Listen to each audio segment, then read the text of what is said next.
Hi everyone, I'm Lauren, and today I'll be describing a platform for maturing engineered human myocardium using chemically defined media.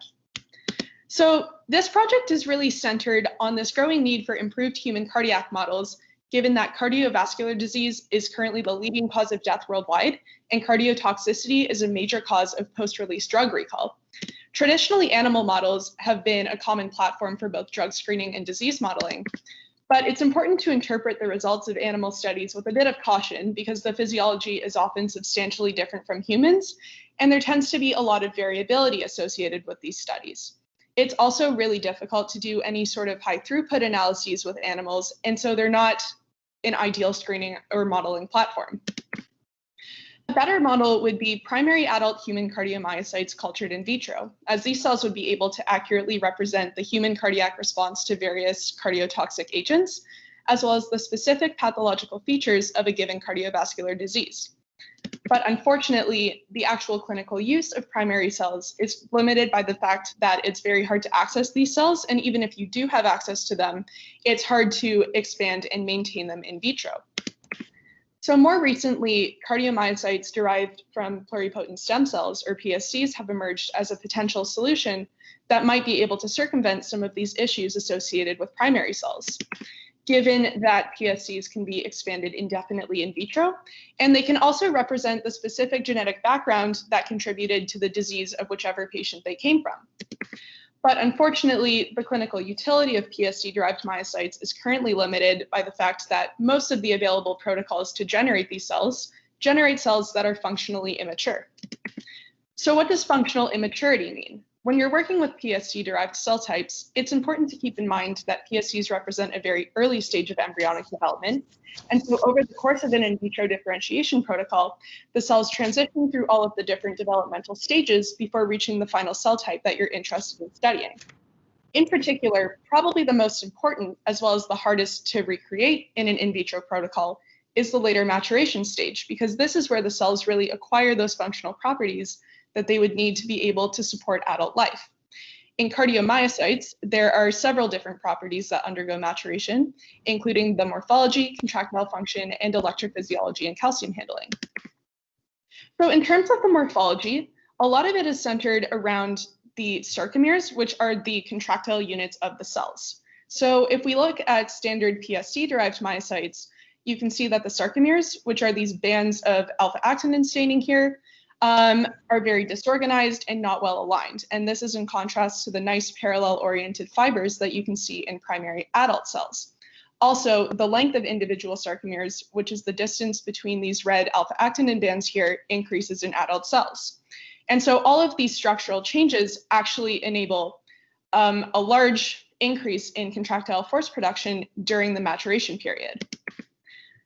So another important characteristic of cardiomyocyte function is electrophysiology and calcium handling. This essentially refers to the cell's ability to respond to a depolarization in the membrane potential by accumulating intracellular calcium in order to trigger a contraction. One important structural component that's important for normal electrophysiology and calcium handling is the intercalated discs. And so these are gaps connecting adjacent cells that allow ions to freely flow between them. And so the intercalated discs are really important for synchronized contraction because that triggering depolarization wave starting in one cell can then be transferred to and ultimately trigger a contraction in the adjacent cell. And so this configuration of cells being interconnected allows the cells to contract in unison. During maturation, different components of the intercalated disc, importantly connexin 43, move from being dispersed throughout the center of the cells to localized to the borders between adjacent cells. And so again, if we look at standard PSC-derived myocytes, you can see that the morphology is very immature in that the connexin 43 is dispersed throughout the cells versus localized to the cell borders. So a commonly proposed explanation for this observed lack of maturity is that these commercially available media commonly used to generate PSC-derived myocytes don't actually contain the complex complement of substrates and growth factors and other signals that the cells would normally be exposed to during their maturation period in the body. And so as a result, our lab has since generated this chemically defined maturation media that we believe contains a lot of these important components. And so the working hypothesis for my project is that treating these immature PSC-derived myocytes with this defined maturation media will enhance their morphological and functional maturity, firstly in a standard 2D culture, but ultimately moving towards a 3D myocardial platform. So we've actually seen some very interesting preliminary results using this media just in standard 2D cultures. So here are representative images of PSC-derived myocytes using 3 different commonly used gold standard media. And so you can see with all of these, the resulting cells are very immature in their morphology. So specifically, the sarcomeres are not well organized and aligned, and the connexin 43 is dispersed throughout the cells. Now, in contrast, if we look at cells generated using our defined media, even in these 2D cultures, we can see a substantial improvement in the morphological maturity. So specifically, the sarcomere alignment, as well as the overall sarcomere content, is greatly enhanced, and the connexin 43 is much more localized to the cell borders. But it's unrealistic of us to expect to be able to achieve perfect maturity in a 2D culture platform. And likewise, 2D culture really limits our ability to do any meaningful functional analyses. And so to get around this, I'll be making use of the BioWire 2 platform, which was recently developed by the Radisic lab here at U of T. So this platform basically consists of a strip of engineered myocardium suspended on these 2 flexible POMAC wires. And so this allows the cells to contract against a more physiologically relevant resistance and to assume a configuration that's more representative of how the cells would be arranged in a real tissue. So the Radisic lab has actually been able to see some pro-maturation effects using this platform in combination with electrical stimulation. But importantly, all of their experiments used these commercially available media, and likewise, the maturation that they observed, while improved, was not perfect. So I've actually recently had the chance to start getting back into the lab, and so because of the late start, most of my work has focused on this BioWire manufacture and assembly process. And so my next steps will essentially be seeding cells in the chips and doing some functional characterization of cells treated with the maturation media. So one assay that we can do looks at contractile force. And so to do this, we can image the deflection of these POMAC wires over the course of the contraction. And then these deflection distances are subsequently translated to a force measurement and plotted as a function of time. This generates a curve that looks something like this. And on this curve, you can see distinct features that we interpret as the active force, passive tension, contraction duration, etc. And so we can essentially analyze all of these different parameters in order to characterize the contractile function of the cells. Another assay that we can do looks at calcium handling, and this makes use of a calcium-sensitive dye. So if you remember, I said that calcium influx is ultimately what triggers the contraction. So as the cells are taking calcium in, the fluorescence emitted by the dye increases proportionally. And so we can track these changes in fluorescence intensity over time, and again, plot them to generate a curve that looks like this. And so similarly on this curve, there are different features corresponding to the transient amplitude, time to peak, and time to decay. And so we can analyze all of these different parameters in order to characterize the function of different components of that calcium handling machinery. Now, once we're confident in our ability to characterize and generate these engineered myocardial tissues, we can start to look for a more clinically relevant application of this platform. One application could be disease modeling, which would essentially involve taking control and diseased induced PSC lines and subsequently generating biowires. In these tissues, we'd be looking at the metrics that I just described, so the morphology, contractile function, and calcium handling. And we'd be looking specifically for any deficits that we can see in the diseased versus healthy tissues. These deficits could then be interpreted as how that particular disease manifests at the cellular level. Once we've characterized this platform and confirmed that it can actually show these differences, we can start to ask broader and more relevant questions, such as maybe what are some of the factors that actually contribute to these disease phenotypes, as well as what are some potential pharmaceutical agents that might be able to reverse some of these deficits at the cellular level. So with that, I'll end my presentation now. I just want to thank a few people. So I'll thank my PI, Craig Simmons, and also Melissa Radisic for actually allowing us to use the BioWire platform. Also a huge thank you to Neil, who actually developed the defined medium and who has been mentoring me throughout this project.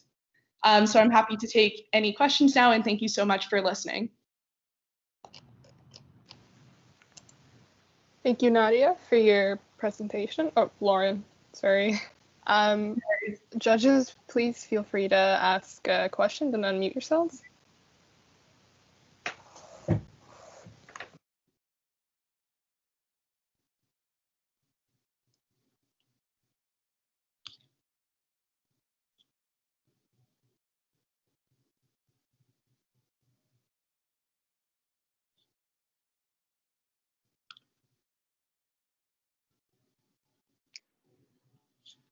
Anyone else got a first question?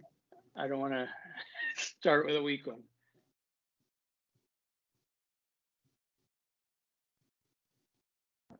Can you hear me? I can hear you, yeah. Okay, so Lauren, congratulations. You delivered what is clearly a scientific paper, because as a humanities person, I'm a communications instructor. I had a lot of trouble following it, but that was what represents a sort of high level of engagement. As a lay person, help me understand the implications for me, for my parents.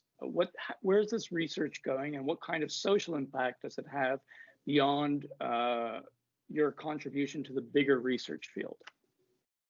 That's a really great question, actually. So essentially, the purpose of this project is to build a better platform for modeling either cardiovascular disease or for drug screening. So, I mean, the issue right now with a lot of the available platforms is they're not really representative of what's actually going on in the body. And so I'll take something like cardiotoxicity for an example.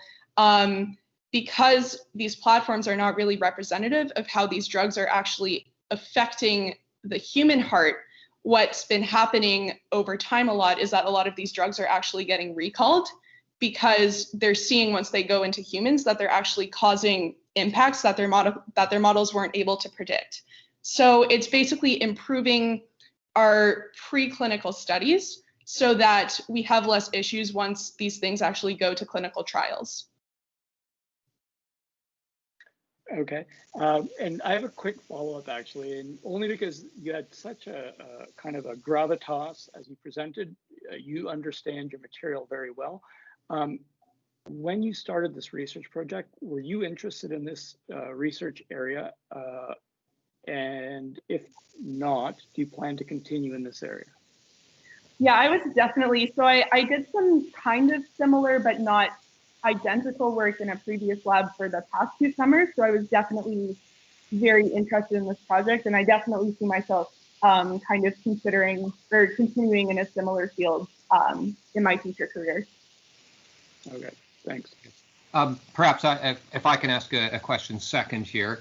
You were measuring the tension imposed by the cells by connecting them to 2 wires. And you see that seemed to be kind of the experimental part that you were most involved in. How did you go about actually measuring the tension in that experiment? So what we'll actually be doing when we start doing these experiments is we'll be generating a standard curve of how much force it takes to cause a certain deflection distance. And so we'll basically be normalizing the distances to that curve to determine the force measurements. Okay, so essentially you just kind of like take a picture before and after and measure how much deflection of the wires and compare that to a standard. Yeah, like you take it as a video, and then you can kind of like separate the video into frames. Right. And then you can just kind of like use an imaging software to measure the distances. Okay. Okay.